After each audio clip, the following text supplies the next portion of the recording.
நோகுதுன்னு அப்பனைக்கு நான் ஒரு வள்ளி மலையே சுத்த போனேன்.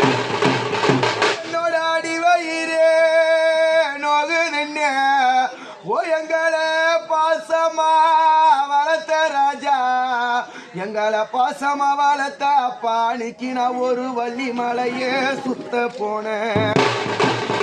அன்னைக்கு அந்த வெள்ளி மலை வேடருதான், அன்னைக்கு அந்த வெள்ளி மலை வேடருதான் எங்களுக்கு வேலெடுத்து நின்னதுண்டு. அந்த வெள்ளி மலர் வேடருதான் யா ராஜா எங்களுக்கு வேலெடுத்து நின்னதுண்டு. இன்னைக்கு அந்த வேலுக்கு பயமானோ, அந்த வேலுக்கு பயமானோ. இந்த வெள்ளிக்கிழமை நாளினிலே அப்பனிக்கு நாங்க வேதனைக்கு பெண்ணானோமே.